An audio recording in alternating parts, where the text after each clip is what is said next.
여러분의 궁금증을 속 시원하게 해결해드리는 시간, 유쾌한 건강상담소, 유건소 시간입니다. 생활하시면서 궁금한 사항이 있으신 분들은 내비TV 홈페이지에 남겨주시면 저희가 친절하게 답변해드리겠습니다. 첫 번째 질문은 얼굴이 고민인 직장 여성의 질문입니다. 이분은 비뚤어져 보이는 얼굴 때문에 굉장히 큰 스트레스를 받고 있다고 하는데요. 어떤 내용인지 함께 보시죠. 안녕하세요. 저는 20대 중반의 직장인 여성입니다. 다름이 아니라 제 일이 항상 사람들을 만나야 하는 직업인데요. 얼굴이 약간 비대칭이라 평소에는 무표정하고 좀 심하게 웃으면 보기 흉하다는 말을 종종 듣습니다. 하루 이틀도 아니고 만나는 사람마다 그런 말을 하니까 굉장히 스트레스를 받는데요. 거울로 찬찬히 들여다보면 얼굴이 전반적으로 왼쪽으로 기울여져 보입니다. 저처럼 얼굴이 비대칭인 사람들은 어떻게 치료해야 할까요? 지금 말씀하신 내용을 보통 저희가 안면 비대칭이라고 합니다. 사실 정확한 의미에서 얼굴이 양쪽이 똑같으신 분은 사실 많지 않죠. 그런데 일반적으로 양쪽의 크기나 높이가 3mm 정도 이상 차이가 난다면 보통 많이 느낄 수 있다고 하고요. 이런 경우에는 어떤 수술적 교정이나 치료가 필요하다고 할 수 있습니다. 저희가 자세히 얼굴을 보면 양쪽의 길이가 다르거나 중심선이 삐뚤어진 경우가 많은데 이런 경우에 기능적인 문제는 없는 경우가 대부분이고요. 미용적인 이유 때문에 치료를 하게 됩니다. 미용적인 치료는 간단하게는 지방주입이나 이런 간단한 치료부터 시작해가지고 얼굴뼈 수술하는 큰 수술이 있고요.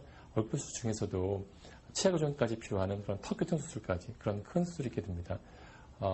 여러분들이 수술을 하기 전에는 엑스레이 검사나 그다음에 컴퓨터 촬영 등을 하여서 정확하게 비대칭의 범위나 정도를 검사하게 되고요. 그에 따라서 수술 범위를 결정하게 됩니다.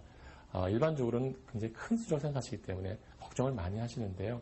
현대의학과 현대수술이 발달함으로써 굉장히 안전하게 치료 가능하기 때문에 너무 많이 걱정하지 않으시고 전문 상담을 받으시면 되겠습니다. 이번에는 취업을 앞둔 남학생의 질문입니다. 유난히 튀어나온 턱 때문에 고민이라고 하는데요. 어떤 내용인지 함께 보시죠. 안녕하세요. 저는 군대를 제대하고 학교에 다니고 있는 학생입니다. 내년이면 취업을 위해 면접을 보러 다녀야 하는데 저는 유난히 튀어나온 턱 때문에 고민이 많습니다. 면접 볼 때 첫인상이 좌우하는 비중이 점점 높아지고 있다는데 저는 이 턱 때문에 첫인상이 안 좋은 이미지로 비춰질까 고민입니다. 그래서 치료를 받으려고 하는데요. 제가 남자이다 보니 어디서 어떻게 치료를 받아야 하는지 잘 모르겠더라고요. 이렇게 심하게 튀어나온 턱을 해결하려면 어떻게 해야 할까요? 턱이 나온 것 때문에 고민하시는 것 같은데요. 턱이 나오게 되면 전체로 얼굴 모습이 길어지고 그 다음에 전체 인상이 좀 어두워집니다. 왜냐하면 가운데 얼굴이 좀 많이 꺼지기 때문에 그 다음에 치아가 맞지 않게 되면 소화 장애가 있게 되고 또 말씀하시는 발음에도 장애가 되는 경우가 많아서 심한 경우에는 사회생활에도 장애가 되는 경우가 많습니다. 그래서 이것 때문에 굉장히 스트레스 많이 받으시고 고민을 많이 하시는 그런 분들이 많습니다. 과거에는 사실 수술이 굉장히 어렵고 힘들었기 때문에 기간도 많이 걸렸기 때문에 고민을 많이 하시고 주저하시게 되는데요. 실제로 이 수술은 치아 교정이 함께 필요하고요.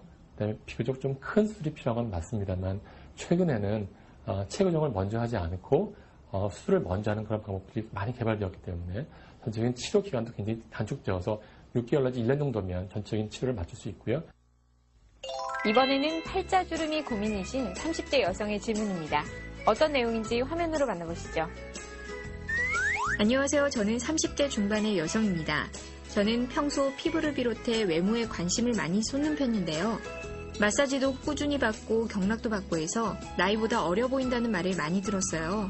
하지만 요즘 들어 얼굴에 팔자주름이 하루가 다르게 진해져서 고민이에요. 깊어지는 팔자주름 어떻게 해결해야 하나요? 팔자주름이 좀 생기시면요, 좀 나이가 들어 보인다는 문제하고 또 얼굴이 좀 어두워 보여서 힘들어 보인다, 아파 보인다 이런 얘기를 많이 하십니다. 많이 걱정을 하시는데요. 실제로 잘 살펴보면 이유가 여러 가지가 있습니다. 실제로 팔자주름 부분이 좀 꺼져서 그렇게 생기시는 분도 있고요. 반대로 입이 좀 나와서 팔자주름이 더 강조돼 보이는 분도 있고요. 또 나이가 드시면 그 윗부분에 살이 처져서 팔자주름이 더 깊어 보이시는 분도 있습니다. 이런 세 가지 원인에 따라서 치료법이 달라지게 되는데요. 만약에 팔자 부분이 깊어서 생긴 거라면 지방주입이나 그러면 보형물을 이용해서 팔자주름을 조금 어두운 부분을 좀 돋보이게 할 수 있고요. 만약에 처진 부분이 있다면 처진 부분을 리프팅해야 되는 그런 치료법을 하는 것이 적절한 치료법이기 때문에 수술 전에 적절한 그 원인을 확실하게 알고 치료에 임하시는 것이 가장 중요하겠습니다.